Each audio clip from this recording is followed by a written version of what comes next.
فاتحہ۔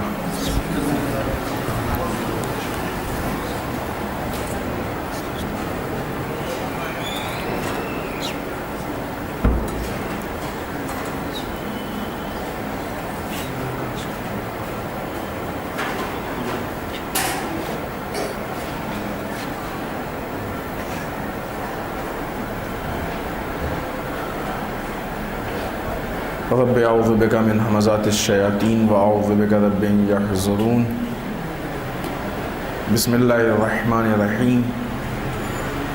الحمد للہ الذی ہدانا لہذا وما کنا لنہتدی لولا ان ہدانا اللہ۔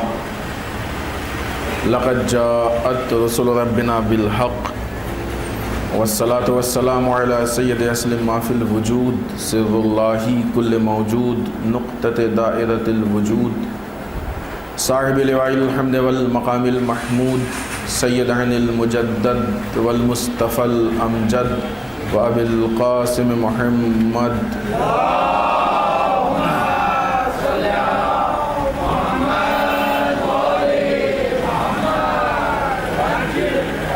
والصلاة والسلام علی آلہ الطیبین الطاہرین المعصومین المظلومین ولعنۃ الدائمۃ الباقیۃ علی اعدائہم اجمعین من الان الی قیام یوم الدین۔ اما بعد فقد قال حسین بن علی علیہم السلام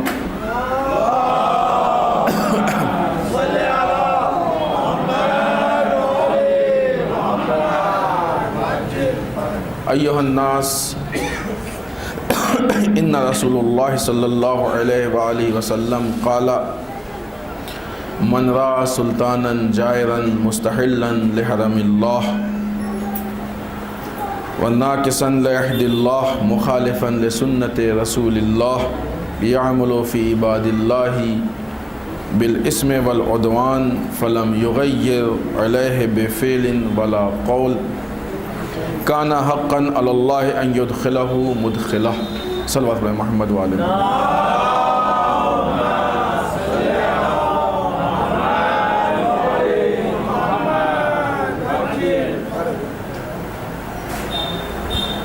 رسول اکرم صلی اللہ علیہ وآلہ وسلم کے قول کو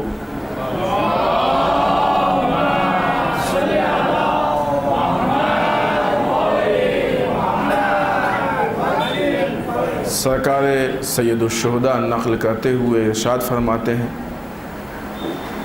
من رأى سلطانا، جو بھی کسی ایسے حاکم کو، ایسے سلطان کو دیکھے جو جائرن ظالم ہو، مستحلا لحرم اللہ، جو چیزیں خداوند متعال نے حرام کی ہیں ان کو حلال کر دے،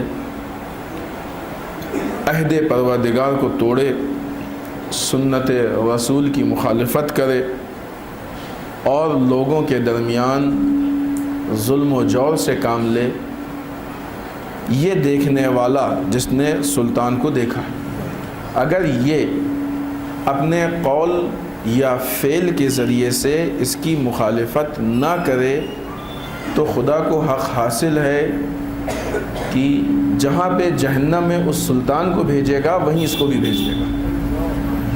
جو اس ظلم کو دیکھ کے چپ رہ جائے اور اس پہ اعتراض نہ کرے تو دیکھنے والے کی جگہ بھی وہی ہوتی ہے جو اس ظلم کو کرنے والے کی جگہ ہے۔ اس قول کے ضمن میں فلسفہ کربلا کے عنوان سے جس گفتگو کا آغاز ہوا تھا وہ آج اپنے چوتھے مرحلے میں۔ اس سے پہلے ہماری گفتگو اس مقام پہ چل رہی تھی کہ تحریف یا گمراہی دو طرح کی ہوتی ہے، یا انسان کی فرد میں، شخص میں ہوتی ہے، یا قوم کی بنیاد پہ ہوتی ہے۔ تو قوم کی بنیاد پہ جو اس پہ کل کسی حد تک تھوڑی سی گفتگو ہوئی، سرکار سید الشہداء کا جو قیام ہے، جو آپ کا انقلاب ہے، جو آپ کی تحریک ہے، اس کا زیادہ حصہ اس طرف ہے کہ جو قوم میں پرابلم ہیں، جو قوم میں خرابیاں ہیں، ان خرابیوں کو سدھارا جائے، قوم کے مسائل کو سدھارا جائے، قوم کے مشکلات کو، یعنی قومی اصلاح آپ کے اس قیام کا اہم ترین فلسفہ ہے، جس کے لیے آپ نے خود ارشاد فرمایا انما خرجت لطلب الاصلاح فی امت جدی، ہم اپنے جد کی امت میں یعنی پوری قوم کے لیے، ہم اپنے جد کی امت میں اصلاح کے لیے قیام کر رہے ہیں۔ یعنی اس کا جو اصل مطمع ہے، جو اصل مقصد ہے وہ یہ کہ قوم میں اصلاح کی جائے۔ اس سلسلے میں سرکار سید الشہداء نے اپنے قیام کے مقاصد کے عنوان سے جو اقوال پیش کیے ہیں، اگر ہم ان اقوال کو دیکھیں تو اس میں 3 پہلو جو بہت اہم ہیں سامنے آتے ہیں۔ یہ کل ہم نے آپ کی خدمت میں عرض کیا اور تینوں کے نام بتائے کہ وہ 3 پہلو کون ہیں، اگرچہ اس کے علاوہ بھی ہیں لیکن یہ 3 نسبتاً اہم ہیں کہ جن کی طرف آپ نے مختلف اقوال میں اشارہ کیا۔ ہم ان تینوں پہلو کے لیے ایک ایک قول آپ کی خدمت میں عرض کریں گے۔ سب سے پہلے جو سرکار سید الشہداء نے جس چیز کے لیے قیام کیا ہے، جو پہلا پوائنٹ اس میں ہم نے آپ کی خدمت میں عرض کیا تھا، وہ انسان کی سوشل لائف، انسان کی سماجی زندگی۔ اس سلسلے میں ہم نے آپ کے سامنے امام حسین علیہ السلام کا جو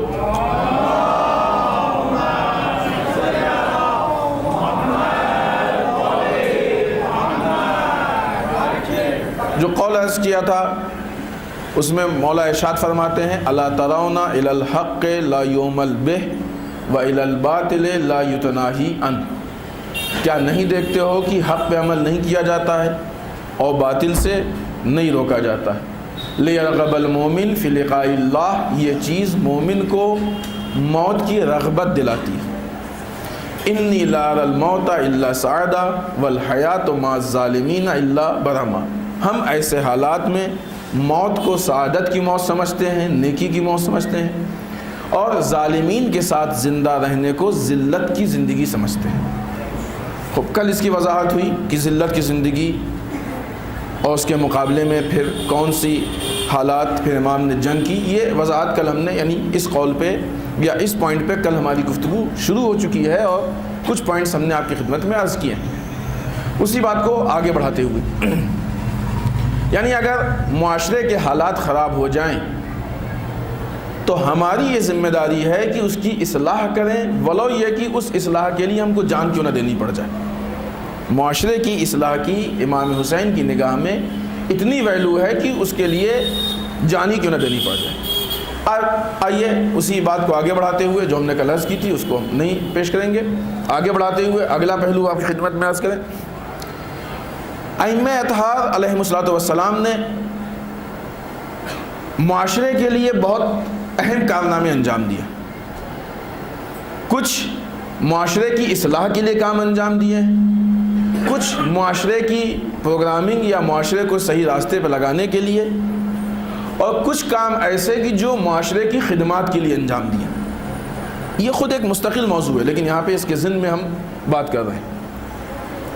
معاشرے کی اصلاح کے لیے کیا ہے؟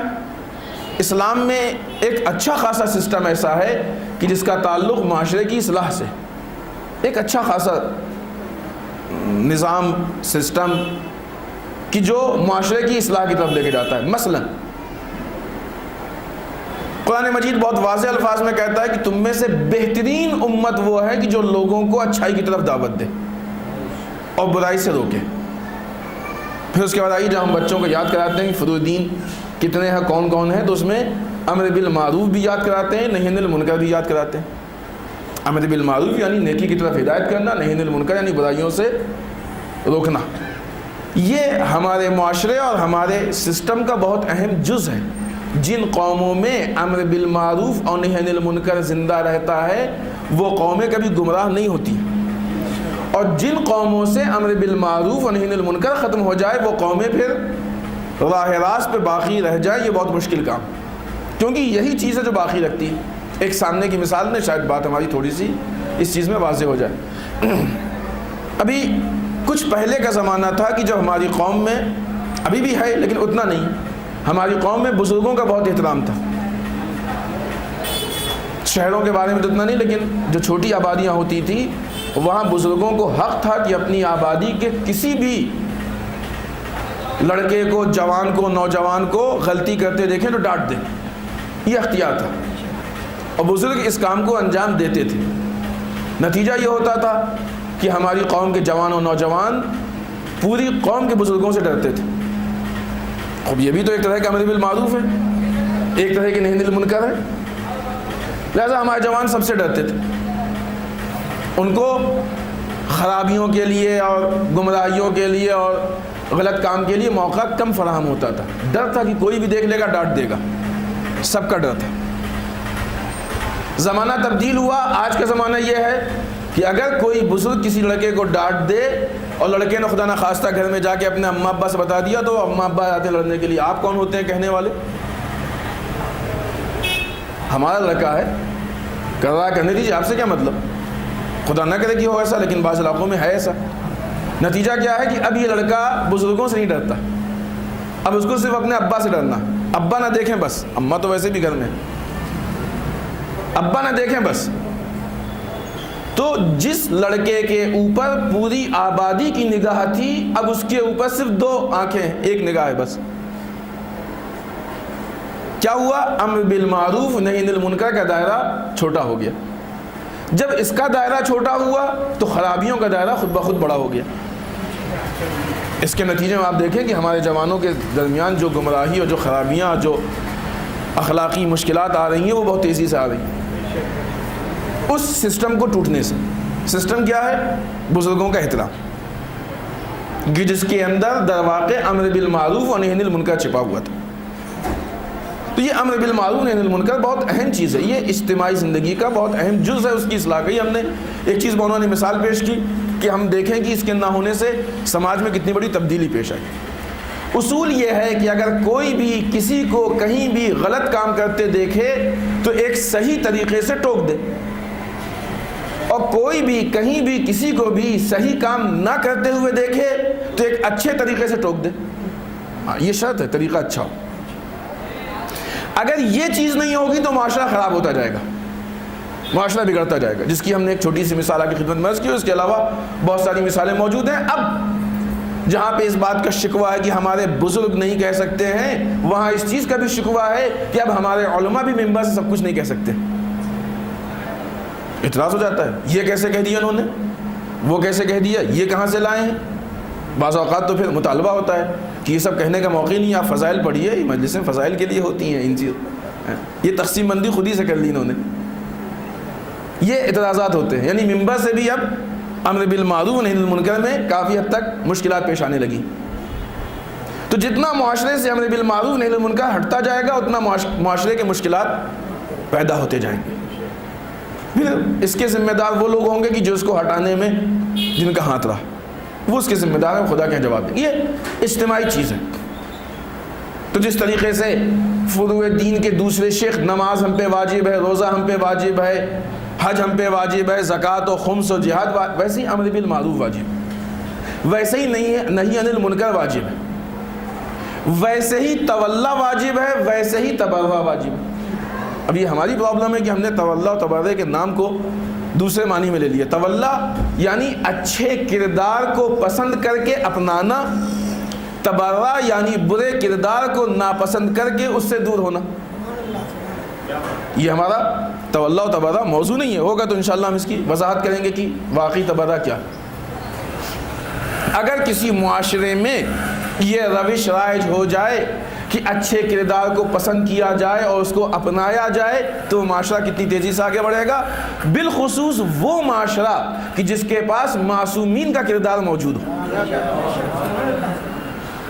یہ چیز رکی کہ نہیں رکی؟ ہم کتنے دن میں اس بات کو کی کوشش کرتے ہیں کہ معصوم کی صفات میں سے کسی ایک صفت کو اپنا لیں. اگر مہینے میں بھی یہ کام ایک مرتبہ کر لیں تو ہمارے کردار بہت اچھی طریقے سے اور بہت تیزی سے سنورنے لگے. یہ ہے تولا. تبرع کیا ہے؟ جو کردار غلط ہے اس سے ہم اپنے آپ کو دور کر لیں, اظہار براءت کہ ہم اس سے الگ ہیں, یہ تبرع. وہ تولا, یہ تبرع. تو جس طریقے سے امر بالمعروف اجتماع کی چیز ہے, ویسے ہی نہی عن المنکر بھی اجتماع کی چیز ہے, ویسے ہی تولا بھی اجتماع کی چیز ہے, اور ویسے ہی تبرع بھی اجتماع کی چیز ہے کہ جو اجتماع کو سنوارتا ہے, سدھارتا ہے, اجتماع کو ایک اچھائی کی طرف لے کے جاتا ہے. اس کے علاوہ جو سماج اور سوشل ایکٹیویٹی کے لیے بہت اہم ہے. اسلام کے نظام میں دوسری چیز دیکھیں, اگرچہ خود اس پہ بہت ساری گفتگو ہے لیکن صرف اتنا اشارہ کریں کیونکہ ہم صرف وہ پوائنٹس آپ کی خدمت میں اشارہ کریں. ہم چاہتے ہیں کہ آج یہ تینوں پوائنٹ ہم آپ کی خدمت میں مکمل کر دیں, لہٰذا تھوڑا سا تیز گفتگو کریں. یہ چیز ہو گئی ایک جو ہمارے احکام سے ریلیٹڈ ہے, یہ ہے دوسری چیز ہمارے سسٹم میں ہماری سماجی حالت کو بہتر کرنے کے لیے کچھ نظام بنائے گئے ہیں, جیسے جماعت. یہ ہماری سماجی حالت, ہماری قومی حالت کو بہتر بنانے کے لیے جماعت میں شریک ہوں, ایک دوسرے کی حوال پرسی کریں, ایک دوسرے کے بارے میں جانیں.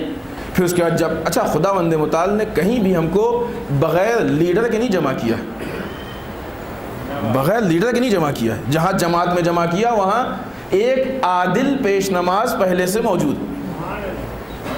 کہ جس کی لیڈرشپ میں آپ جمع, تاکہ کوئی خرابی نہ پیدا ہونے پائے.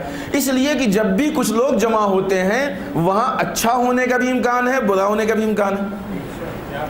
اگر سرپرست نہیں ہوگا تو دونوں, جیسے بچے ہوتے ہیں گھر میں, اگر گھر میں ماں باپ نہ ہو تو بچے شرارت کرتے ہیں, شیطانی کرتے ہیں, کچھ توڑ بھی سکتے ہیں, خراب بھی کر سکتے ہیں, بڑا نقصان بھی ہو سکتا ہے. خدا نخواستہ بعض اوقات نیوز پیپر میں ایسی نیوز بھی آتی ہے کہ کچھ ایسی حرکت کر دی جس سے بچوں کا جانی نقصان بھی ہو گیا. لیکن جب ماں باپ کی نگاہیں سامنے ہوتی ہیں تو چونکہ یہ ان کی لیڈرشپ میں بچے گھر پہ ہیں لہٰذا خرابیاں نہیں ہوتی, پھر اچھائیاں ہوتی. ایسے ہی خداوند متعال نے جب قوم کو جمع کیا تو بغیر لیڈر کے نہیں جمع کیا. اجتماع کا تقاضا یہ ہے کہ اس کو ایک لیڈر چاہیے, بغیر لیڈر کے اجتماع نہیں ہوتا ہے. لہذا جماعت کے بعد جمعہ بہت اہم اجتماع ہے. جمعہ اور پھر اس کا خطبہ اور خطبے کے وہ اجزاء, پھر اس میں بالخصوص امام رضا علیہ الصلوۃ والسلام کی وہ حدیث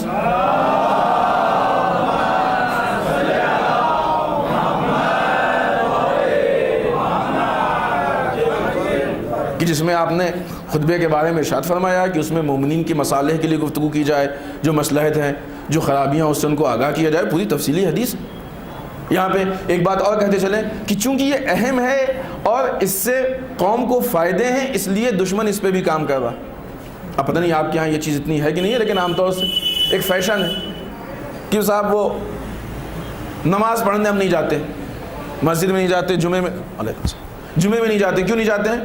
اس لیے کہ مثلا ہمارے یہاں کے پیش نماز عادل نہیں.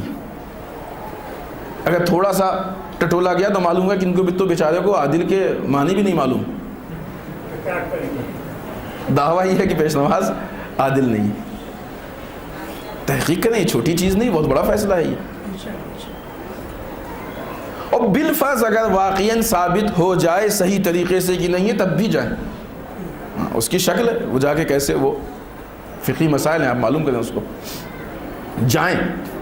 یہ اہم چیز ہے, اجتماع اہم ہے. کیوں؟ اس لیے کہ اس سے ہماری سوشل لائف بھی سدھرے گی اور سوشل ایکٹیویٹی بھی ہماری اس کے لیے پروگرامنگ ہوگی اور وہ ایک اچھے رخ کی طرف جائے گی.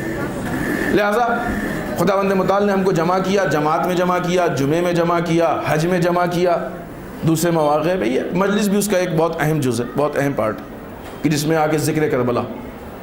تو ایک سسٹم یہ, ایک طرف سے وہ سسٹم اجتماع کے لیے, سوشل لائف کے لیے, دوسری طرف سے یہ سسٹم جمعہ اور یہ ساری چیزیں.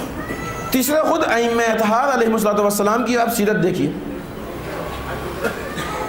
ائمہ نے کبھی اپنے آپ کو اجتماع سے الگ نہیں کیا اور دشمن کی پوری یہ کوشش تھی کہ لوگ ان سے نہ ملنے پائیں. تاریخ اٹھا کے دیکھ لیجئے, امام علی علیہ الصلوۃ والسلام سے جو یہ سازش شروع ہوئی ہے,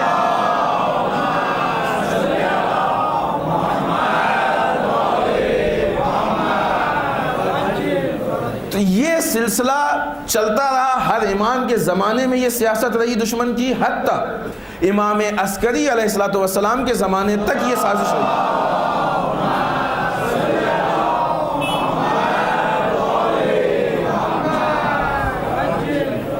اس بات کی پوری کوشش کی گئی کہ پبلک امام سے نہ ملنے پائے. طرح طرح سے بہانے بنائے گئے, طرح طرح سے لوگوں کو ورغلایا گیا, ان کے ذہن میں غلط چیزیں ڈالی گئیں, ان کو ائمہ سے بدظن کرنے کی کوشش کی گئی. کتنے ہوئے بھی, اس میں پوری تاریخ موجود ہے. شام والوں کا حشر اپنی جگہ پہ ہے, دوسرے افراد کا حشر اپنی جگہ پہ ہے. لوگوں کو پیسے کی لالچ دی جانا الگ ہے, لوگوں کو ڈرایا جانا ایک الگ چیز ہے. دوسری طرف سے ائمہ نے اپنے آپ کو الگ نہیں کیا، حتیٰ کہ جب حالات زیادہ خراب ہو گئے اور یہاں پہ حالات ایسے ہو گئے کہ مثلا امام کسی سے مل لیتے تھے تو جاسوس اس کے پیچھے پڑ جاتا تھا کہ کیوں ملے ہیں، کیا بات ہے، ایسے حالات بھی ہوئے. تو ائمہ نے اپنے وکیل بنائے کہ جو وکلا امت اور امام کے بیچ میں واسطہ بنتے تھے، اپنے چاہنے والوں کو ہدایات دی ہیں. کبھی یہ بیچارے پھل بیچنے والے بن کے آتے تھے، کبھی سبزی بیچنے والے بن کے آتے تھے، کبھی خادم بن کے آتے تھے، امام سے ملتے تھے. اتنے سخت ترین حالات میں بھی یہ رابطہ ٹوٹا نہیں، اس رابطے کو باقی رکھا ہے. اور جب بالکل ممکن نہیں ہوا تو وکیل امام عسکری علیہ السلام کے زمانے میں تو بہت سخت حالات تھے.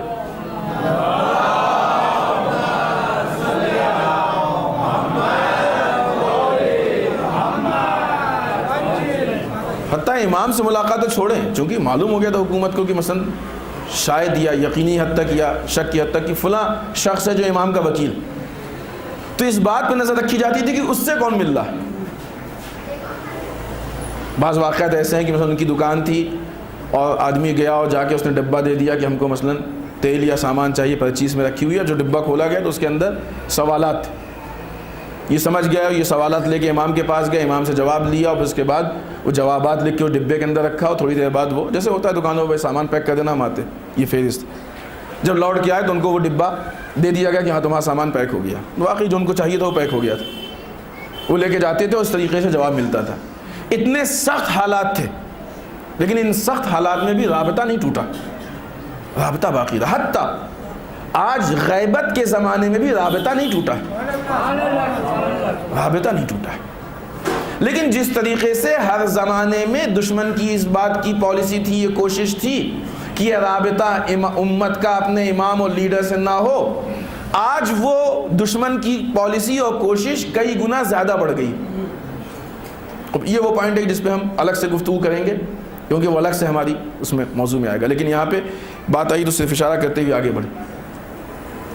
آج زیادہ کوشش ہے، لہذا آج علماء کے خلاف، مراجع کے خلاف، آیات اعظام کے خلاف، اداروں کے خلاف پروپیگنڈے زیادہ ہو رہے ہیں. فضا بنائی جا رہی ہے، لوگوں کے اندر جرأت پیدا کی جا رہی ہے کہ مثلا وہ علماء کے سامنے جرأت مندانہ الفاظ میں آگے بات کریں، جرأت مندانہ انداز میں بات کریں. نہ ماننے کی ٹریننگ دی جا رہی ہے. یہ حالات پیش آ رہے ہیں ہمارے درمیان کہ جو ہمارے ان حالات کو خراب کر رہے ہیں، ہمارے مذہبی حالات کو، قومی حالات کو، سوشل حالات کو، سماجی حالات کو خراب کر رہے ہیں. در واقع اگر ہم کو اسلام کا دفاع کرنا ہے تو ان حالات سے لڑنا ہوگا. سرکار سید الشہداء نے کیا کیا، آپ کے خلاف کیا ہوا؟ لوگوں کو اتنا بدظن کر دیا گیا تھا کہ لوگ ائمہ کے پاس نہیں جاتے تھے. شام کا واقعہ آپ کی نگاہوں کے سامنے ہوگا کہ جس وقت یہ قافلہ گزر رہا تھا، امام سجاد علیہ السلام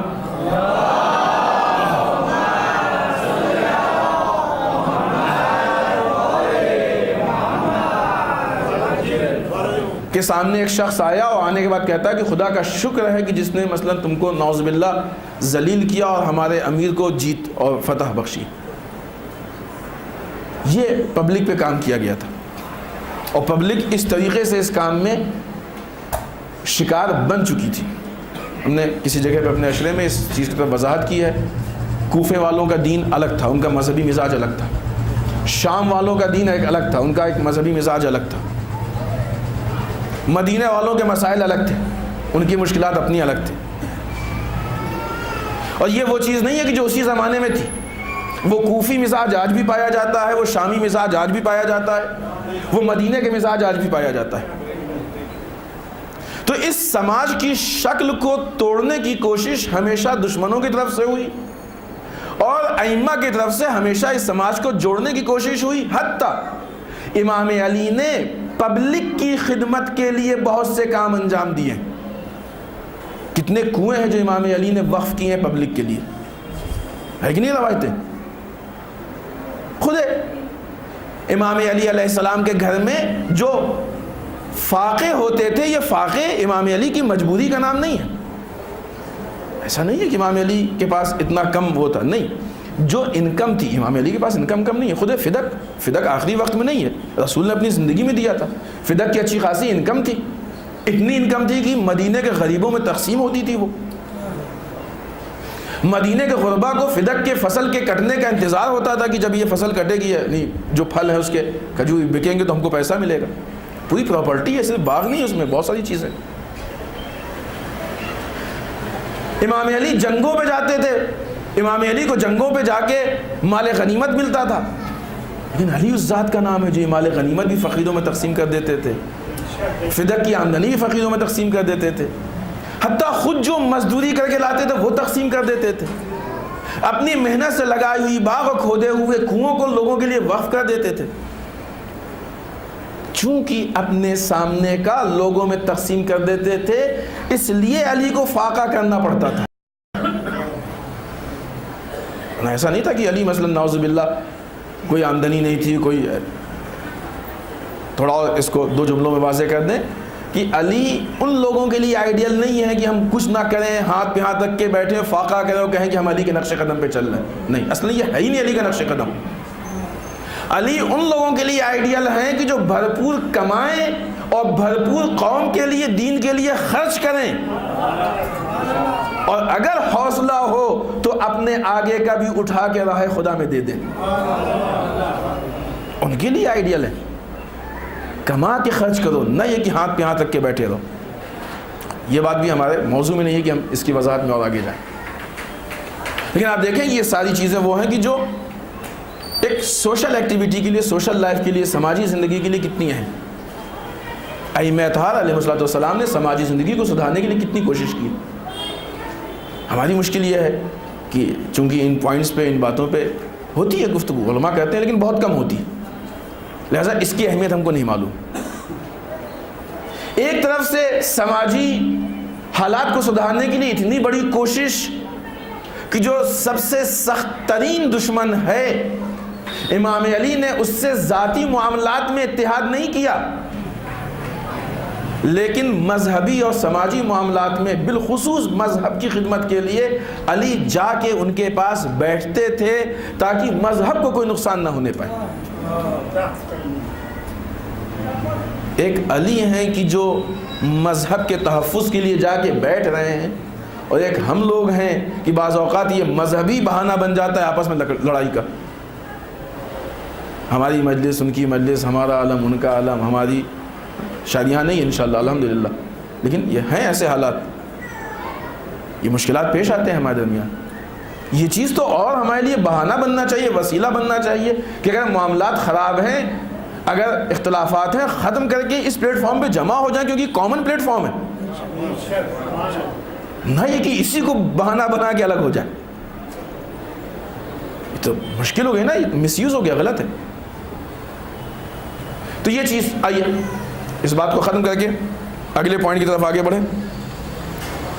لہٰذا سماج کی خرابیوں کو دیکھ کے سرکار سید الشہداء شکوہ کر رہے ہیں، یہ امام حسین کا شکوہ ہے، اور ایسے بہت سارے شکوے ہیں۔ الا ترون الی الحق لا یعمل بہ، کیا نہیں دیکھتے ہو کہ حق پہ عمل نہیں ہو رہا؟ انداز دیکھیں شکوے کا، یہ کہ مطلب آدمی کہتا ہے کہ نہیں فلاں کام نہیں ہو رہا ہے، فلاں نہیں، کیا نہیں دیکھتے ہو کہ حق پہ عمل نہیں ہو رہا؟ وَإِلَى الْبَاطِلِ لَا يُتْنَاهِي عَنْ، باطل سے نہیں روکا جا رہا ہے۔ اِنِّي لِيَرْغَبَ الْمُؤْمِنُ فِي لِقَاءِ اللَّهِ، یہ چیز مومن کو موت کی رغبت دلاتی ہے۔ ایک طرف خود شکوے میں کوئی کم نہیں تھی تاکہ، دوسری طرف سے پھر یہ کہ سماج اور معاشرے کو حق اور باطل کے عنوان سے بہتر بنانے کے لیے اگر جان دینی پڑے دے دو، اور یہ حسین کہہ نہیں رہے ہیں، یہ وہ چیزیں جو حسین خود کر کے دکھائیں گے معاشرے کی فلاح و بہبود اصلاح کے لیے۔ کتنا اہم ہے امام حسین کے قیام میں معاشرے کا بہتر ہونا اور معاشرے کا سنورنا، کہ اگر حق پہ عمل نہ ہوتا ہو، آج فیصلہ کریں، ہم لوگ خود دیکھیں، صرف ایک دن کا حساب لگائیں کہ آج ہم نے کتنا حق پہ عمل نہیں ہوتے ہوئے دیکھا، اور کتنا باطل سے نہیں روکے جاتے ہوئے دیکھا۔ ایک دن کا حساب. پھر اس کا ہم یہ سوچیں کہ سرکار سید الشہداء جب روز محشر ہم سے سوال کریں گے کہ یہ آزاداری، یہ کربلا، یہ عاشورہ، یہ شہادتیں اس لیے پیش کی گئی کہ تم سب کچھ دیکھتے رہو، آنکھ بند کر لو. پوچھیں گے کہ نہیں پوچھیں گے؟ جو چیزیں کہیں وہ تو پوچھیں گے نا. ہمارے یہاں بعض سوال ایسے مشہور ہیں، وہ سوالوں کے نام نہیں لیں گے کیونکہ شاید کسی کے جذبات سے وہ وابستہ ہو جائیں. بعض سوال ایسے مشہور ہیں کہ فلاں سوال کریں گے اور فلاں کریں گی، کہ جو سوال روایات میں ہیں بھی نہیں، لیکن جو سوال سامنے نظر آ رہے ہیں وہ نہیں مشہور ہے ہمارے درمیان. الا ترون الی الحق لا یمل بہ، یہ امام کا سوال ہے. پوچھیں گے امام کہ تم نے نہیں دیکھا اپنے معاشرے میں کہ حق پہ عمل نہیں ہو رہا تھا، تمہاری کیا ذمہ داری تھی اس میں؟ ظاہراً پرسوں یا نرسوں کی مجلس نے یہ بات واضح کی تھی کہ ہر آدمی کی اپنی ذمہ داری ہے. ہم لوگوں کی اپنی الگ ذمہ داری ہے، ممبر پہ آتے ہیں. آپ کی اپنی الگ ذمہ داری ہے، اور جو ذمہ دار حضرات ہیں ممبر، ان کی اپنی الگ ذمہ داری ہے. پوچھیں گے الا ترون الی الحق لا یعمل بہ، کیا تم نے نہیں دیکھا تھا کہ حق پہ عمل نہیں ہو رہا تھا؟ تمہاری کیا ذمہ داری بنتی تھی اس مسئلے میں؟ کیا تم نے نہیں دیکھا تھا کہ باطل سے نہیں روکا جا رہا تھا؟ تمہاری کیا ذمہ داری بنتی تھی؟ تم کو اس بات کا ڈر تھا کہ لوگ برا نہ کہیں، لوگ کیا کہیں گے، لوگ ایسا. ارے ہم نے تو یہاں تک کہہ دیا تھا کہ لیرغب المؤمن فی لقاء اللہ، یہ چیز مومن کو موت کی رغبت دلاتی ہے. تم چھوٹی چھوٹی چیزوں سے ڈر گئے جس کا کوئی اعتبار بھی نہیں ہوتا ہے، جس کی کوئی ویلو بھی نہیں ہے دین کے مقابلے میں، تم ان سے ڈر گئے.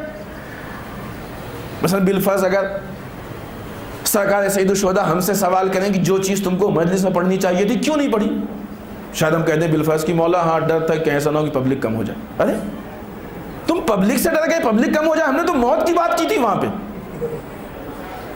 کتنی چھوٹی چیز ہے تم ڈر گئے. تم پبلک ڈیمانڈ پہ تم نے اپنی بات کو چینج کر دیا. ہم نے تو یہ کہا تھا کہ ایسے حالات میں موت سعادت کی موت ہے، زندہ رہنا ذلت کی زندگی ہے. تم کو پبلک کا خوف زیادہ تھا، ذلت کا خوف نہیں تھا. اس لیے کہ اس مقام پہ جو ذلت ہے یہ انسان کی فردی ذلت نہیں ہے، انسان کی قومی اور اجتماعی ذلت ہے. فردی ذلت الگ ہے، قومی ذلت الگ ہے. یہ وہ مسئلہ ہے کہ جو بہت اہم ہے معاشرے سازی کے لیے، سماج کی اصلاح کے لیے. ہم نے اپنے اوپر مثال اس لیے دی کہ ایسی مثالیں اگر کسی عام یعنی یوں دی جائیں اور کسی پہ فٹ ہو جائے تو شاید اس کو ہو سکتا ہے برا لگ جائے. ہم اپنے اوپر دیں گے تاکہ کسی کو برا لگنے کا بہانہ نہ ملے. سماج کو سدھارنے کے لیے، معاشرے کی اصلاح کے لیے ہم سب کی ذمہ داری، کیونکہ ہم سب معاشرے کا جز ہیں اور اس مسئلے میں سب سے سوال ہوگا روز محشر. اندھیرے میں نہ رہے، سب سے سوال ہوگا، کیونکہ کربلا اسی لیے ہے، قربانیاں اسی لیے. یہ وہ پہلا پوائنٹ اجتماعی حالات سے متعلق کہ جس کے متعلق سرکار سید الشہداء کا یہ قول ہم نے پیش کیا. اگرچہ اس کے علاوہ بہت سارے قول موجود ہیں اجتماعی حالات، پورے خطبے موجود ہیں. ہم نے کئی آپ کی خدمت میں شاید عرض کیا کہ خطبہ امر بالمعروف نہی عن المنکر، خطبہ منا، ان خطبوں کو آپ پڑھیں، جا کے دیکھیں کہ امام حسین ہم سے کیا کہنا چاہتے ہیں. یہ پہلی چیز. دوسرا پوائنٹ جو اسی اجتماعی زندگی کے لیے ہے، جو ہم نے آپ کی خدمت میں پیش کیا تھا، وہ انسان کی سیاسی زندگی، پولیٹیکل لائف. در واقع جو سماج میں بہت ساری خرابیاں تھیں اور ان خرابیوں کے ساتھ جو سرکار سید الشہداء نے یکبارگی اس قیام کو انجام دیا، اس قیام کے پیچھے جو اہم ترین ایک ریزن تھا، جو بہت سارے ریزن ہیں اس میں سے ایک بہت اہم ریزن یہ تھا کہ اس وقت کے سیاسی حالات یکبارگی اچھے خاصے تبدیل ہو گئے تھے، اگرچہ پہلے بھی بہت اچھے نہیں تھے. اس مسئلے پہ ہم مولا کے جس قول کو پیش کریں گے اس پہ بھی، پولیٹیکل لائف، سیاسی زندگی پہ بھی امام حسین کے بہت سارے اقوال ہیں. اس کو کوئی دین سے الگ نہیں کر سکتا. یہ غلط فہمی ہے ہماری جو ہم کہتے ہیں کہ سیاست دین سے الگ ہے. کل شاید ہم نے یہاں سیاست کے معنی بتائیں.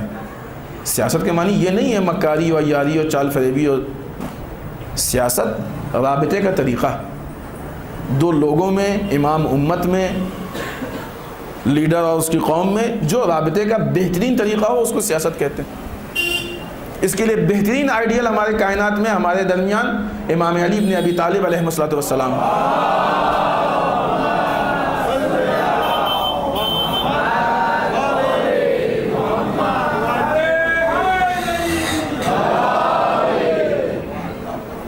سیاست ہمارے یہاں جائز نہیں ہوتی تو امام علی کیوں حکومت کرتے؟ امام علی کا حکومت کرنا یہ دلیل ہے کہ سیاست نہیں کہ جائز ہے بلکہ جز ہے. یہ علی کے مخالفین نے جملہ مشہور کیا تھا کہ دیندار کا سیاست سے کوئی تعلق نہیں ہوتا ہے، تاکہ لوگ علی کی دینداری کو دیکھتے ہوئے یہ کہیں کہ مولا سیاست الگ ہے اور آپ الگ ہیں. یہ سازش تھی، ان کی چال تھی کہ جو بعض اوقات ہمارے درمیان سننے میں آتا ہے. آئیے سرکار سید الشہداء کا جو جملہ ہم آپ کی خدمت میں عرض کر رہے تھے اس مسئلے پہ، شاید آپ کے جملوں میں بہت اہم اور بہت سخت جملہ یہ ہے، سنا ہے آپ نے، انا للہ و انا الیہ راجعون. اس کو کلمہ استرجاع کہتے ہیں. کب پڑھا جاتا ہے یہ؟ جب کوئی مر جائے. چھوٹی موٹی مصیبت پہ نہیں، اتنی بڑی مصیبت کہ جب کوئی مر جائے تب پڑھا جاتا ہے کہ نہیں؟ بالفرض کوئی آدمی فون پہ بات کر رہا ہے، کرتے کرتے کہہ دے انا للہ و انا الیہ راجعون، تو ادھر والے کی بات تو آپ نہیں سن رہے لیکن سمجھ میں آ گیا کہ ہاں کسی کے انتقال کی خبر ہے. ایسے ہی تو ہوتا ہے کسی بہت بڑی مصیبت پہ، بالخصوص کسی کی موت پہ. پھر اس کے بعد کیا؟ وعلی الاسلام یا السلام، اس اسلام پہ ہمارا سلام، یعنی خدا حافظ اسلام کو. اس قد بلیت امت برائم مثل یزید، کی جس کا حاکم یزید جیسا چرواہا ہو. ڈائریکٹ وقت کے حاکم پہ امام نے اعتراض کیا اور اس کو سبب بتایا ہے، علت بتایا ہے قوم کے مر جانے کی. اور ایسے حالات میں حسین بن علی جیسی ذات کی جو نواسہ رسول و وارث اسلام ہیں، وہ یہ کہتے ہیں کہ اس اسلام کو ہمارا خدا حافظ. یہ آسانی سے نہیں کہتے امام حسین. یعنی اگر یہ پولیٹیکل حالات اتنے خراب ہو جائیں تو یہ قوم کے موت کی دلیل ہے، مر جانے کی دلیل ہے. یہ بھی وہ چیز ہے کہ جو قومی پرابلم، سلسلہ یاد ہے نا، فردی پرابلم، شخصی، قومی پرابلم. قومی پرابلم میں سماجی حالات، پھر اس کے بعد پولیٹیکل اور سیاسی حالات. سیاسی حالات میں آئیے، پھر اس کے بعد انشاءاللہ اگر آج وقت بچا تو آج ہی عبادی حالات، نہیں تو انشاءاللہ کل اس کی آپ کی خدمت میں عرض کریں گے. ڈائریکٹ امام نے یزید پہ اعتراض کیا اور اسی کو باعث بنایا کہ یہ جو انا للہ ہم پڑھ رہے ہیں اس کی وجہ سے پڑھ رہے ہیں. جو اعتراض ہے وہ اس کی وجہ سے، جو اسلام کو خدا حافظی ہے وہ اس کی وجہ سے. اور یہی نہیں کئی جگہوں پہ کہا آنے والے وقت میں دیکھ لینا کہ ہم میں یزید میں سے کون حکومت کے لیے بہتر ہے کہ نہیں. یہ روایت کا جملہ امام حسین کا قول ہے کہ نہیں ہے؟ انکار بیعت کیوں تھا؟ ایک دو چیز نہیں ہے. مثلی لا یباع مثلا کیوں تھا؟ میرے جیسا یزید جیسے کی بیعت نہیں کر سکتا. یہ ایک دو چیز نہیں ہے، بھری پڑی تاریخ کربلا اس چیز سے. نہ یہ کہ شہدائے کربلا بلکہ اسیران کربلا نے بھی اس چیز کو واضح کیا. جناب زینب کے خطبے کو دیکھیں، امام سجاد کے خطبے کو دیکھیں. اعتراض کیا ہے وقت کی پولیٹکس پہ، وقت کی سیاست پہ، وقت کے ظالم حاکم پہ اعتراض کیا. اور کیا کس انداز میں اعتراض کیا ہے، کس لہجے میں؟ اس اسلام پہ ہمارا سلام کہ جس کا حاکم یزید جیسا چرواہا ہو. چرواہا کیوں کہا امام نے؟ سوچنے کی چیزیں نہیں ہے یہ. ہم آپ تھوڑی ہیں کہ جب جذبات میں آتے ہیں اور کسی کو غلط کہتے ہیں تو دو چار جملے یوں ہی ایڈ کر دیتے ہیں، دو چار لفظ اس کی برائی میں، کہ اب تو غلط ہے ہی ہے. امام کا کلام ہے یہ ہر اعتبار سے نبات اللہ ہوتا ہے. سارے کلام کا امام ہوتا ہے. اس میں کوئی جذباتی اور کم زیادہ اور یہ چیزیں نہیں ہوتی ہیں. جو چیز ہوتی ہے ایک دم فٹ ہوتی ہے اور پرفیکٹ ہوتی ہے. اسی لیے غور و فکر کرنی چاہیے ہم کو احادیث پہ، اور اگر ثابت ہو جائے کہ حدیث ہے تب اقوال پہ، ان چیزوں پہ کہ کیوں امام نے ایسا کہا ہے. چرواہا اور لیڈر میں فرق ہوتا ہے. امام واضح کرنا چاہتے ہیں اس فرق کو. تم یزید کو حاکم سمجھ رہے ہو، یزید حاکم نہیں ہے، یزید چرواہا ہے. حاکم و چرواہے میں کیا فرق ہے؟ حاکم انسانوں کے لیے ہوتا ہے، چرواہا حیوانوں کے لیے ہوتا ہے. انسان اور حیوان میں کیا فرق ہے؟ انسان صاحب عقل ہوتا ہے، حیوان جس کے پاس عقل نہیں ہوتی. نتیجہ یہ ہوتا ہے کہ انسان کے لیے لیڈر ہوتا ہے، چونکہ انسان کے پاس عقل ہے لہذا لیڈر اپنی قوم کو حکم دے کے آگے چلتا ہے، قوم پیچھے آتی. طریقہ ہے نا یہ، لیڈر حکم دیتا ہے، قوم کام کرتی، کیوں؟ اس کے پاس عقل ہے. لیکن حیوان اس کے پاس عقل نہیں، لہذا ایسا تھوڑی کہ چرواہے نے کہا آؤ چلو چلتے ہیں اور سب چلے گئے پیچھے پیچھے سے چلے آئے. ایسا تو نہیں ہوتا ہے نا، بلکہ چرواہا پیچھے رہتا ہے. دیکھیں وہاں لیڈر آگے تھا، یہاں چرواہا پیچھے، اور اس کے ہاتھ میں ڈنڈا ہوتا ہے، اور ڈنڈے سے ہکاتا ہے تو یہ جانور جاتا ہے. لیڈر کا اپنی قوم سے جو رشتہ ہے وہ عقل کا رشتہ ہے، چرواہے کا اپنی قوم سے جو رشتہ ہے وہ ڈنڈے کا رشتہ ہے. امام بتانا چاہتے تھے کہ تم یزید کو لیڈر سمجھ رہے ہو، لیڈر نہیں ہے، اس لیے کہ تمہارے یزید کے بیچ میں عقل کا رشتہ نہیں ہے، تمہارے یزید کے بیچ میں ڈنڈے کا رشتہ ہے. ڈنڈے کا رشتہ سمجھے؟ مطلب ڈنڈا وہ اصطلاحی ڈنڈا، واقعی ڈنڈا نہیں، کیونکہ اس ڈنڈے سے جانور ہی ڈرے گا. جانور کے لیے وہ ڈنڈا کافی ہے، اس پہ سارا ظلم اس ڈنڈے سے ہو سکتا ہے، لیکن انسان کے لیے وہ ڈنڈا کافی نہیں ہے. ڈنڈے سے مطلب ظلم، ڈنڈے سے مطلب پاور کا مس یوز، ڈنڈے سے مطلب مال کا مس یوز، ڈنڈے سے مطلب مال کا روب، ڈنڈے سے مطلب عہدے کا روب. جب تک عبید اللہ بن زیاد کوفے میں نہیں آیا تھا، کوفے والے جناب مسلم کے ساتھ تھے، جیسے ہی ابن زیاد نے آ کے ڈنڈا نکالا، کون سا ڈنڈا تھا وہ؟ جو مسلم کے ساتھ رہے گا اس کی جان و مال ہم پہ حلال ہے، یہ ڈنڈا. نتیجہ کیا ہوا؟ اگر یہ قوم ہوتی تو مسلم جیسے لیڈر کے پیچھے چلتی. یہ جانور تھے لہذا ابن زیاد جیسے چرواہے کے ڈنڈے پہ چلے. اس فرق کو پہچانے ہم قوم ہیں یا حیوان ہیں. امام حسین بہت ڈائریکٹ الفاظ میں کہنا چاہتے ہیں کہ یزید کا تخت حکومت پہ آنا یہ صرف یزید کی پرابلم نہیں ہے، تمہاری پرابلم ہے. اگر تم انسان ہوتے تو کبھی یزید نہ آتا. یزید کا حکومت پہ آنا یہ اس بات کی دلیل ہے وہ ظالم ہے، جابر ہے، بدکار ہے، شرابی ہے، کھلم کھلا گناہ کرنے والا ہے، سب کچھ ہے، لیکن تم بھی حیوان،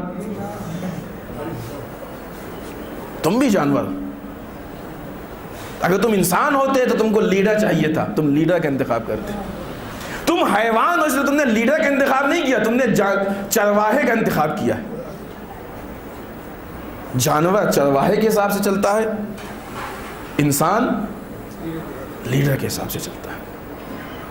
عقلیں طے کرتی ہے کون ہمارا لیڈر ہے، کہ ہم کس کو چاہتے ہیں. لہذا اس پورے سسٹم کو چیلنج کیا اور ایک جملے میں، بہت مختصر سے جملے میں پوری بات کہہ دی. اب جب قوم کی عقل مر جائے تو پھر انا للہ تو پڑھنا چاہیے نا اس کے لیے، تو حق بنتا ہے. اور جہاں پہ ایسا لیڈر ہو کہ جہاں پہ صرف ظلم و جور ہو تو پھر اس اسلام پہ ہمارا سلام کہنے کا امام کو حق حاصل ہے. اس اسلام کو خدا حافظ کر دینا چاہیے. جس وقت سرکار سید الشہداء امام حسین علیہ السلام نے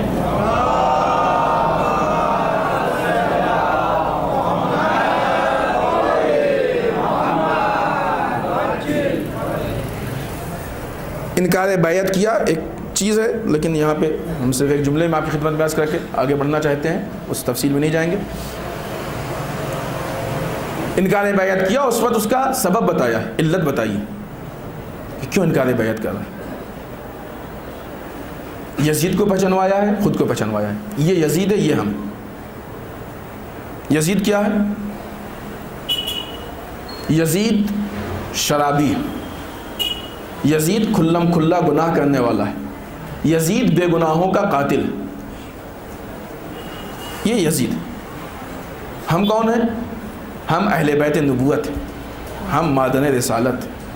فرشتے ہمارے دروازے پہ نازل ہوتے ہیں، دین ہم سے شروع ہوتا ہے، دین ہم پہ ختم ہوتا ہے. یہ اپنی پہچان بتائی. پھر اس کے بعد طے کیا کہ ہمارا جیسا یزید جیسے کی بیعت نہیں کر سکتا ہے, اور پھر کہا کہ دیکھ لینا کہ ہم میں اور یزید میں سے کون زیادہ حکومت کا مستحق ہے. کیا فرق ہے ان دونوں میں؟ جو یزید کی صفات بتائے ہیں, یہ سارے صفات اگر آپ دیکھیں تو اسلام سے نہیں, انسانیت سے باہر کر رہے ہیں. یزید شرابی ہے. شراب کیا ہے؟ شراب اگر انسان پی لے تو انسان کی عقل کام کرنا بند کر دیتی ہے, اور انسان اور حیوان کے بیچ کا فاصلہ عقل ہے. عقل اگر کام کرنا بند کر دے تو انسان کی شکل میں حیوان ہے. یزید حیوان ہے, شرابی ہے, یعنی عقل سے کام نہیں لے رہا, حیوان. یزید کھلم کھلا گناہ کرتا ہے. یہ ایک تفصیلی چیز ہے کہ انسان کی ویلو, انسان کا کمال اور انسان کامل وہ ہے کہ جو اپنے آپ کو گناہ سے دور رکھے. انسان نے گناہ کیا, یہ اس کے اندر نقص پیدا ہو گیا. جیسے خدا نخواستہ کسی کٹ لگ جائے, ہاتھ کٹ گیا, پیر کٹ گیا, انگلی کٹ گئی, نقص ہوتا ہے نا, یہ جسم کا نقص ہے. ایسے انسان کے کردار کا اور انسان کے روح کا نقص ہوتا ہے, وہ انسان کے گناہ سے ہوتا ہے. یہ ایک الگ پوری گفتگو ہے, کبھی الگ سے کوئی موقع ہوا ہم پیش کریں گے. صرف اشارہ کر کے آگے بڑھیں. گناہ انسان کے کردار کا نقص ہے, انسان کے کردار کو ناقص بناتا ہے. کھلم کھلا گناہ کرے تو اپنے کردار میں تو نقص ہے ہی ہے, لیکن اس نقص کو ہم پروموٹ کر رہے ہیں, لوگوں میں رائج کر رہے ہیں. بالخصوص ایسا شخص کھلم کھلا گناہ کرے کہ جو وقت کا حاکم ہو, کتنے لوگوں کے لیے آئیڈیل ہو, وہ کتنے لوگوں کے لیے اسوہ ہو, نمونہ عمل ہو, تو اور گناہوں کو عام کر رہے ہیں. یعنی انسانیت کی ویلوز کو ختم کر کے اس کو حیوانیت میں لے کے جا رہا. یہ بھی خلاف انسان. بے گناہوں کا قاتل, قرآن نے کہا کہ جس نے ایک نفس کو قتل کیا اس نے سب کو قتل کیا.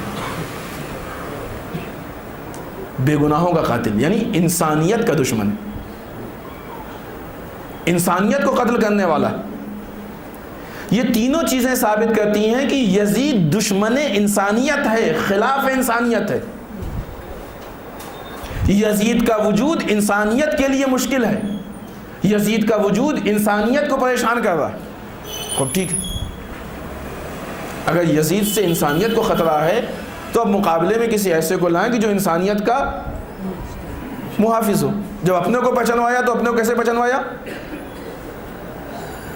ہم اہل بیت نبوت ہیں, ہم مادن رسالت ہیں, ہر پوائنٹ میں اسلام شامل ہے. وہاں دشمن انسانیت کا یا نمائندہ اسلام کا؟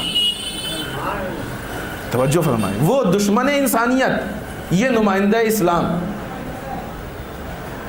یہاں پہ امام بتانا چاہتے ہیں کہ چاہے اس کو پولیٹکس کہہ لو, چاہے سماجی حالات کہہ لو, چاہے وہ حاکم کہہ لو, اگر دشمن انسانیت سماج پہ تصرف کرے ولو حاکم کے ہی عنوان سے کیوں نہ کرے, تو بعنوان مسلمان تمہاری یہ ذمہ داری ہے کہ اس کے مقابلے میں کھڑے ہو جاؤ. یہ مت کہنا کہ حاکم کے مقابلے میں کیسے کھڑے ہوں. اگر ہماری بہن زینب اسیری کے عالم میں اپنے وقت کے حاکم کی مخالفت کر سکتی ہے تو تم آزاد اور مرد ہو کے کیوں نہیں کر سکتے ہو؟ مقابلے میں کھڑے ہو جاؤ. اپنی پہچان کو اسلام کے ذریعے پیش کر کے بتایا کہ دیکھو جب بھی انسانیت پہ خطرہ ہوگا, انسانیت پہ آنچ آئے گی, تو انسانیت کا تحفظ کہیں اور سے نہیں ہوگا, اسلام سے ہوگا. صرف نمائندہ اسلام ہوگا کہ جو انسانیت کو بچائے گا. پھر کہا کہ مثلی لائبائے مثلا, میرے جیسا یزید جیسے کی بیعت نہیں کر سکتا ہے. یعنی جب بھی انسانیت کے خلاف کوئی بات اٹھے گی اس وقت جو بھی نمائندہ اسلام ہوگا وہ اس کے مقابلے میں آ جائے گا. ہمارا مقابلہ انسانیت کے دشمنوں سے ہے. اب یہ اور بات ہے کہ انسانیت اور اسلام دو الگ چیزیں نہیں. وہ چیزیں کہ جن کا تعلق انسانیت سے ہے, جو انسانیت کی ضروریات ہیں, وہ ساری چیزیں اسلام میں ہیں. اور جو انسانیت کے لیے نقصان دہ ہیں ان ساری چیزوں سے اسلام نے دور رکھنے کی کوشش کی. ان ساری چیزوں سے آپ کو اسلام نے دور رکھا. لہٰذا انسانیت کے جو تقاضے ہیں, جو ضروریات ہیں, وہ اسلام سے ہی پورے ہو رہے ہیں، کسی اور چیز سے پورے نہیں ہو سکتے ہیں. یہ ایک تفصیلی گفتگو کیوں وہ ہمارے موضوع میں شامل نہیں. کسی کے ذہن میں سوال ہو تو سوال کر لیں. تفصیلی گفتگو کہ انسانیت کے تقاضے اسلام سے کیوں پورے ہو رہے ہیں اور دوسری جگہ سے کیوں نہیں پورے ہو رہے ہیں. صرف اشارے میں کہ چونکہ اسلام کا وہ قانون ہے کہ جس کو انسانیت کے خالق نے بنایا ہے، اور دوسروں کے وہ قانون ہے کہ جو اپنے آپ کو بھی نہیں پہچانتے، لہذا وہاں نقص ہے، یہاں کمال. لہذا انسانیت اسلام اور اسلام انسانیت کو فیور کرتا ہے اور اس کا تحفظ کرتا ہے. لہذا جو نمائندہ اسلام ہوگا وہ آئے گا انسانیت کے تحفظ کے لیے. یہ اس پوری سوشل لائف اور اس حکومت کے خلاف امام نے یہ قول پیش کیا اور یہ بات پیش کی. کیوں؟ کیا وجہ؟ آخری بات اور آپ کی زحمت تمام. یا ہم کہہ سکتے ہیں کہ بھائی ٹھیک ہے، دیکھیں حکومت دو طرح کی ہوتی ہے. ایک وہ ہوتی ہے کہ جو ظالم حکومت ہوتی ہے، ایک وہ ہوتی ہے کہ جو ظالم نہیں ہے. ابھی ہم حکومت کو مذہب کی نگاہ سے نہیں دیکھ رہے ہیں، کیونکہ یزید اسلام کے نام پہ حاکم تھا لیکن ظالم تھا. یزید اسلام کے نام پہ حاکم تھا لیکن ظالم تھا. یہاں پہ ہم کو ظالم کے ظلم کی مخالفت کرنی ہے. پیغام کربلا ظالم کے ظلم کی مخالفت کرنی ہے. یہ پارٹی بازی نہیں دیکھنی ہے کہ اسلام کے نام پہ یا کسی اور نام پہ. لہٰذا اگر آج یہ کام داعش اور سعودیہ اور فلاں بھی کرنے لگیں تو چونکہ ظالم ہیں لہٰذا پیغام کربلا یہ ہے کہ ان کی مخالفت کرو، درس کربلا ہے کہ ان کی مخالفت کرو. آئیے وہ پوائنٹ جو ہم آپ کی خدمت میں عرض کر رہے، کیوں امام نے اتنا اہم کام کیا. ٹھیک ہے، ہمارے جماعت بھی ہو رہی ہے، جمعہ بھی ہو رہا ہے، امام حسین آ کے کلاس بھی لے رہے ہیں، قرآن کے کلاس سے لیتے تھے امام حسین. کہیں کہ درس دیتے تھے تو تھوڑا سا وہ سنتی زبان ہوتی ہے، لوگوں کو وہ اس ویلیو کے ساتھ نہیں سمجھ میں آتا ہے، تھوڑا سنتی چیز سمجھ میں آتی ہے. کلاس کو تھوڑا اسٹینڈرڈ لگتا ہے، ہوتا ہے نا، یہ فطری چیز ہے بازی میں. امام حسین کلاس لیتے تھے لوگوں کا، تفسیر پڑھاتے تھے، قرآن پڑھاتے تھے. تو مولا سب کچھ تو چل رہا ہے، پھر یہ اس کی مخالفت کی ضرورت کیا ہے؟ ہو سکتا ہے نا کتنے لوگوں نے کہا بھی کہ آپ کربلا نہ جائیے، وہاں نہ جائیے، یہ نہ کیجیے، آپ پریشانی ہوگی، آپ کو مشکلات ہوگی، بیٹھے رہیے. لیکن اگر خود امام حسین علیہ السلام کے اقوال کو ہی ہم دیکھیں تو آپ نے خود واضح کیا ہے. پھر ہم کہیں گے کہ اس چیز پہ بھی بہت سارے اقوال ہیں. ایک ہم آپ کی خدمت میں عرض کرتے ہیں. اسلام، چونکہ یہ بات ہو چکی ہے کہ اسلام سسٹم کا نام ہے، جب تک پورا سسٹم نہیں رائج ہوگا اس وقت تک اسلام رائج نہیں. چھانٹنے کا نام نہیں ہے، یہ لے لیا وہ چھوڑ دیا، نہیں، پورا سسٹم. اگر انسان پورے سسٹم پہ عمل نہیں کر رہا ہے تو وہ یہ نہیں کہہ سکتا ہے کہ ہم نے اسلام کے حقوق کو ادا کر دیا. لہذا امام کیا فرماتے ہیں؟ الناس عبید الدنیا والدین لائق علی السنتہم. لوگ دنیا کے غلام ہیں، دین زبانوں سے چپکا ہوا ہے. جب انسان اسلام کو پوری طریقے سے فالو نہ کرے، اسلام کے پرچم کو سربلند کرنے کی کوشش نہ کرے، اسلام کو اپنی زندگی کا جز نہ بنا لے، اسلام کے سسٹم کو سب سے اچھا نہ سمجھے، پریکٹیکل لائف میں واقعی طور پہ اسلام نہ ہو، تو امام کہتے ہیں یہ وہ شخص ہے کہ جو در واقع دنیا کا غلام ہے، دین صرف زبان سے چپکا ہوا ہے. اس لیے کہ اسلام کے متعلق زبان سے اچھی اچھی باتیں کر لینا بہت آسان ہے، اسلام کے نام پہ گھر سے قدم نکالنا یہ اصل اسلام ہے. یہ کمی تھی، پرابلم اس کی تھی، مشکل یہ تھی. تو آج بھی ہمارے یہاں اب اسلام کے نام پہ بات کیجئے، دیکھیے ایک سے کہیں گے، خوب میٹھی میٹھی بات کریں گے، اچھی اچھی باتیں کریں گے، پریکٹیکل لائف میں نہیں آتے، وہاں لوگ بھاگ جاتے ہیں. دین و لیقن علی السنتہم یحوتونہ ما دامت معاشہم للہ فاذا محسوا بالبلاء قلت دیانتہم. جب تک ان کی معاشی زندگی اور یہ جو حالات ہیں اور ظاہری زندگی اس میں کوئی مشکلات پیش نہیں آتے ہیں، اس وقت تک سب دیندار ہوتے ہیں. مشکل کہاں پیش آتی ہے؟ فَإِذَا مُحِسُ بِالْبَلَا، جب امتحان کا موقع آتا ہے اس وقت دیندار کم ہوتے ہیں. یعنی معیار دینداری کیا ہے کہ امتحان کے موقع پہ انسان ثابت قدم رہے.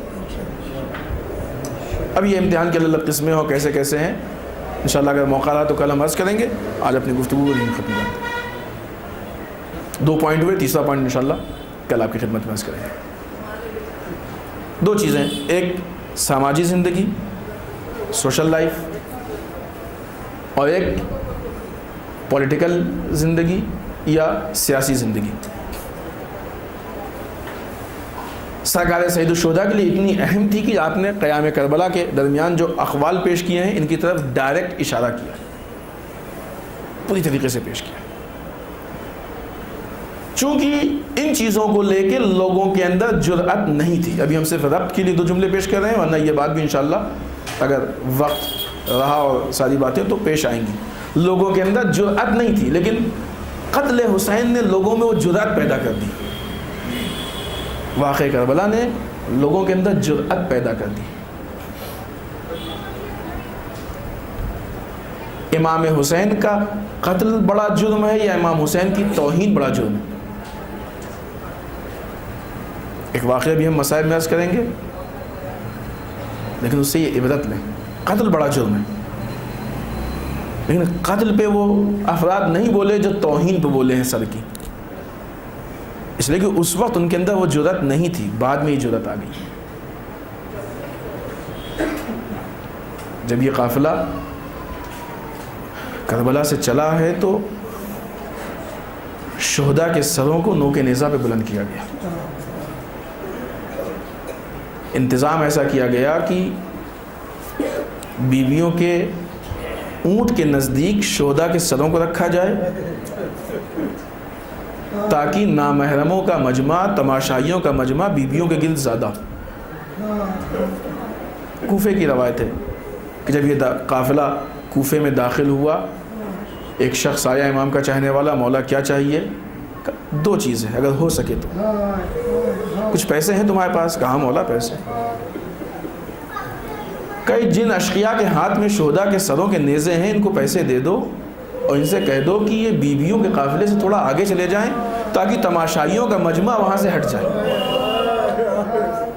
اتنا اہم مسئلہ تھا امام سجاد کے لیے. آسان نہیں یہ زینب کا دربار میں اور بازار میں آ جانا، ام کلثوم کا بازار میں آنا، یہ چھوٹی سی بات نہیں ہے.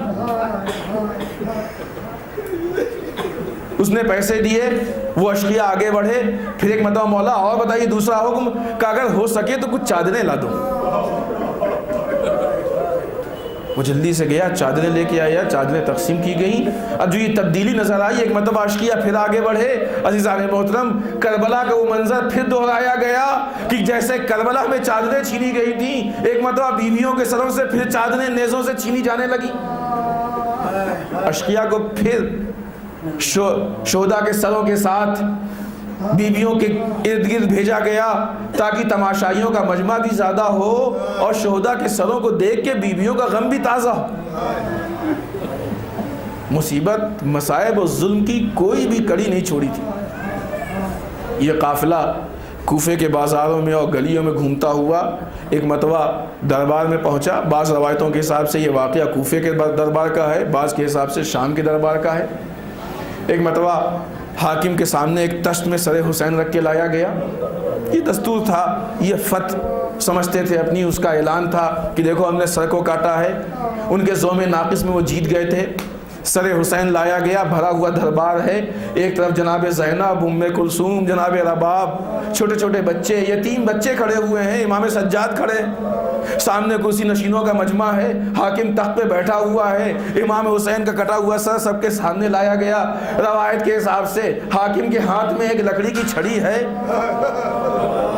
اس چھڑی سے وہ امام کے سر سے بے حرمتی کرنے کی کوشش کر رہا ہے. کبھی امام کے لبائے مبارک سے، کبھی امام کے دندان مبارک سے، کبھی امام کی آنکھوں سے.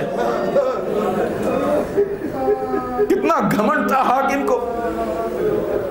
امام کے سر سے بے حرمتی کر رہا ہے. عزیزو، روایت میں ہے کہ اتنی دیر میں ایک شخص کھڑا ہوا جس نے رسول کا زمانہ دیکھا تھا. کہا تجھے شرم نہیں آتی کہ تو کس کے ساتھ یہ بے حرمتی کر رہا؟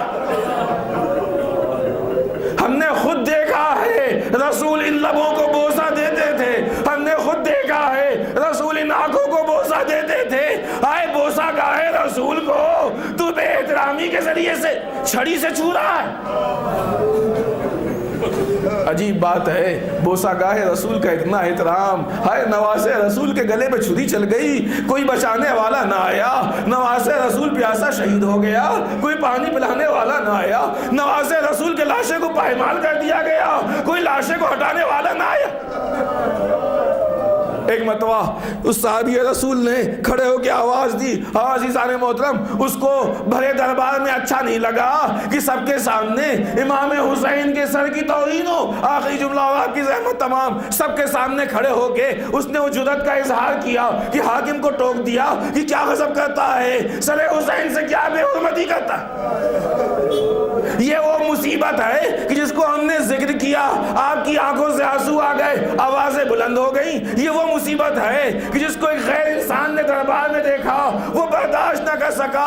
عزیزوں ذرا ذہن میں رکھیں کہ اسی سر کے سامنے زینب بھی کھڑی ہے، اسی سر کے سامنے ام کلثوم بھی کھڑی ہیں، اسی سر کے سامنے حسین کی بچی سکینہ اور رقیہ بھی کھڑی ہیں۔ آئے جس چیز کا ذکر آپ کو برداشت نہیں، جس منظر کو صحابی رسول برداشت نہ کر سکے، اسے زینب نے کیسے برداشت کیا ہوگا؟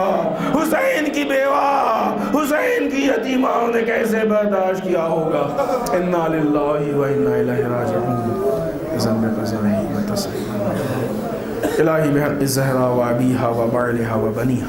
پالنے والے اس مختصر سے عزا کو قبول فرمانا، پالنے والے ہم سب کو اعمال صالحہ کی توفیق عنایت فرما، بار اللہ ہمارے قبیحہ سے محفوظ رکھ، بار اللہ ہمارے گناہوں کو بخش دے، پالنے والے ہمارے مرحومین کو بخش دے، پالنے والے اسلام و مسلمین کی حفاظت فرما، بار اللہ دشمنان اسلام کو نیست و نابود کر دے، بار اللہ جو پریشان حال ان کی پریشانیوں کو دور فرما، جو لاولد ان کو اولاد صالح عنایت فرما، بار اللہ ہمارے علماء کا سایہ ہمارے سروں پہ باقی رکھ، بار اللہ رہبر و مراجع کو طول عمر عنایت فرما، بار اللہ ہمارے امام کے ظہور میں تعجیل فرما، ہمیں ان کے اعوان و انصار میں شریک ہونے کی توفیق عنایت فرما۔